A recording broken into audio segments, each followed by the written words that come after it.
Sonic the Hedgehog is awesome. Just kidding, I hate this guy. That's how you know I'm a real fan. Yeah, even though I'm a big fan of the Sonic series and I played like pretty much every game, Sonic Adventure 2 is not one of the ones I like. I respect Sonic Adventure 2, I like the story, I like a few of the levels, but I think the game is flawed in many areas. But undoubtedly the worst offense that Sonic Adventure 2 committed was copying Pepsi-Man.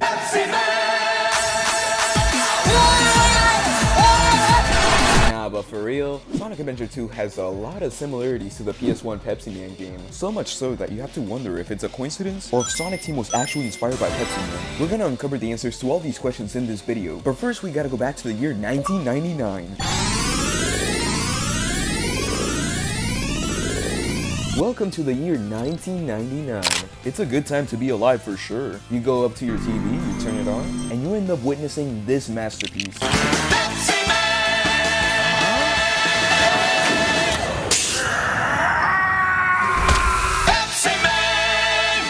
The thing you just experienced was a Pepsi-Man commercial. Now these things were everywhere in the 90s. Pepsi-Man was pretty much the mascot of Pepsi. And with all these wild commercials, the hype for a Pepsi-Man video game was at an all-time high. The people were craving a Pepsi-Man video game, but only not really. However, those cravings were finally satisfied when the Pepsi-Man video game dropped on the PS1. Only in Japan for some reason. What makes it even worse is that the PlayStation 1 is region locked, so if you really wanted to play Pepsi-Man, you had to buy a Japanese PlayStation 1 and an imported copy of Pepsi-Man. Thankfully, nowadays we got emulation, so if you really want to play Pepsi-Man right now, you can do it wherever you want, anytime, anywhere. Even in the Coca-Cola headquarters if you're actually insane. The Pepsi-Man video game ended up receiving some very mixed reviews, and it didn't really sell a lot of copies either, because people quickly forgot about this game, up until it somehow had a resurgence in the 2010s, most likely due to the memes. But with this resurgence in popularity, some people started noting that in the Pepsi-Man video game, you had some very similar level designs to Sonic Adventure 2, and when you put 2 and 2 together, and see that Sonic Adventure 2 came out in 2001, 2 years after Pepsi-Man, you end up realizing... Coincidence? I think not.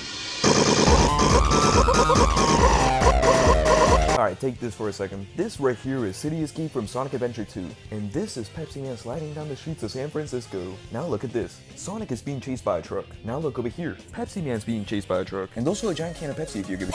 Now, what do I think the final answer is? Well, it's actually very simple. This was all a simple coincidence. You see, during Sonic Adventure 2's development, there was some extensive research being done in the city of San Francisco. And during this time, skateboarding culture was very prominent over there. It was very common, and it was deemed as cool. Precisely something that Sonic as a character would do. Sonic Team took the idea and made a whole level out of it in Sonic Adventure 2. Meanwhile, Pepsi-Man most likely also got that same idea, just simply did it 2 years before. And you know that's completely normal. Stuff like that happens all the time. Now, about the truck, I'm not sure. But overall, yeah, this was probably a coincidence, case closed. Now let's all wait until Pepsi-Man 2 comes out. Holy crap, it's real!